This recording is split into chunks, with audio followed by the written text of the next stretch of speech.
देखिए, आज 3 मई 2025 बहुत ही एक ऐतिहासिक दिन सब लोगों के लिए है। और आज कमिश्नर साहब के कोर्ट ने इस पूरी संजौली मस्जिद को गिराने का ऑर्डर जो है वो पारित कर दिया है। जो 2 फ्लोर जो बचे थे, ग्राउंड फ्लोर और फर्स्ट फ्लोर, उनको भी पूर्ण तरीके से अवैध एमसी कोर्ट ने माना है और उनको भी गिराने का आदेश आज कर दिया है। और जैसा कि हमने पहले ही आप लोगों को बताया था कि 5 अक्टूबर 2024 के ऑर्डर में सेकंड फ्लोर, थर्ड फ्लोर और फोर्थ फ्लोर को गिराने का ऑर्डर एमसी कोर्ट की तरफ से पहले ही आ गया था।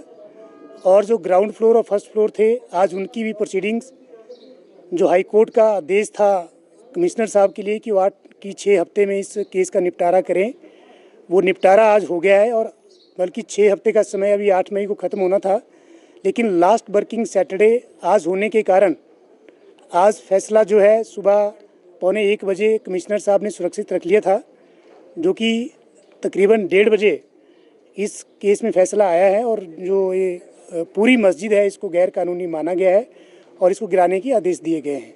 क्या कहा गया है कोर्ट की तरफ से? क्या जो संजौली मस्जिद कमेटी है कागजात दे नहीं पाई, वक्फ बोर्ड जो कागज मांगे गए थे वो दे नहीं पाई है? सर, आज ऑर्डर में एक क्लियर वर्डिक्ट आया है कि पिछले 15 साल से एचपी वक्फ बोर्ड इस ज़मीन का मालिकाना हक जो है कोर्ट के अंदर साबित नहीं कर पाए, और ना ही उन्होंने पुरानी मस्जिद को गिराते समय तो सेक्शन 242, 43 और 244 और ऑफ एमसी एक्ट की कंप्लायंस नहीं की थी, जिसके कारण अब स्पॉट पे कोई मस्जिद जो है वो एग्जिस्ट नहीं करती थी। और पुरानी मस्जिद को गिराने के बाद जो ज़मीन थी वो हिमाचल प्रदेश सरकार के नाम पे ऑलरेडी चली गई थी और ऑलरेडी हिमाचल प्रदेश सरकार ही उस ज़मीन की मालिक थी। और कमिश्नर साहब ने क्लियर शब्दों में कहा है कि जब आपने पुरानी मस्जिद को गिरा दिया था बिना परमिशन के और आपके पास सैंक्शन मैप नहीं था तो आप नहीं बना सकते थे, जिस कारण इस पूरी मस्जिद जो है आपने गैर कानूनी तरीके से इसका जो निर्माण किया था और जिसकी आपके पास कोई एनओसी नहीं थी, किसी भी तरह की कोई आपके पास जो है सैंक्शन नहीं थी। और बड़ी हैरानी की बात यह है कि पिछले 15 साल से लेकर के आज तक वक्फ बोर्ड एमसी कारपोरेशन के ऑफिस से गार्बेज और टैक्स की एनओसी तक जो है नहीं ले पाया और उनके कागज़ भी जो है वो अपने कोर्ट में सबमिट नहीं कर पाया। और बहुत ही बढ़िया ऐतिहासिक फैसला आज आया है कमिश्नर साहब के कोर्ट से।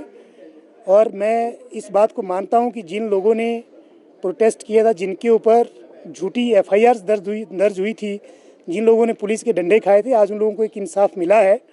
और हमने पहले ही दिन से कहा था कि इनके पास कोई भी ऐसा कागज़ नहीं है जिससे साबित हो सके कि ये जो मस्जिद है ये गैर कानूनी नहीं है और ना ही इस ज़मीन का कोई मालिकाना हक इनके पास था।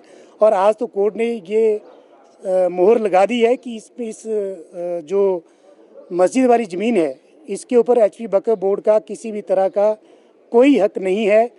और ये ज़बरदस्ती जो है लैंड माफिया की तरह इन्होंने यहाँ पे कब्जा कर लिया था, जो कि आज कोर्ट ने अपने वर्डिक्ट में कहा है। 3 मंजिलें करा, तो क्या अब एमसी इसको गिराएगा या फिर उनको ही गिराने के आदेश दिए हैं? सर, 5 अक्टूबर 2024 के ऑर्डर में जो 2 महीने का जो समय कमिश्नर साहब ने प्रेसिडेंट संजौली मस्जिद कमेटी और एचपी वक्फ बोर्ड को second floor, third floor, fourth floor को गिराने का दिया था, वो आगे उनको 2 महीने की उनको और एक्सटेंशन मिली थी जो उन्होंने कंप्लाई नहीं किया था। लेकिन उसके बाद हमारे एमसी कोर्ट में इस केस में 2 स्टेटस रिपोर्ट जो जेई साहब की तरफ से आई है, उन्होंने उसमें स्पेसिफिकली लिखा है कि आप हमारे को ऑर्डर करें, हम जो है एमसी वाले इन 3 फ्लोर को डिसमेंटल अपने हिसाब से करेंगे और जो उसका एक्सपेंडिचर है वो इन लोगों से लिया जाए।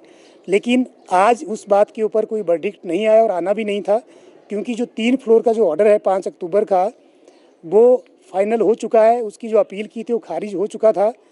इसलिए अब मुझे लगता है कि बड़े जल्दी जो संजौली मस्जिद कमेटी है और जो एचपी वक्फ बोर्ड है, जिन्होंने 5 अक्टूबर 2024 का जो ऑर्डर कंप्लाई नहीं किया है, अब बड़े जल्दी एमसी जो है खुद इन 3 फ्लोर को तोड़ने का कार्यक्रम जो है वो करेंगे। और 3 फ्लोर ही नहीं, अब जो पूरी 5 फ्लोर है, उन 5 फ्लोर के जो इलीगल जो कंस्ट्रक्शन है उसको गिराने का काम एमसी वाले जो है खुद करेंगे। अब हम ये उम्मीद करते हैं।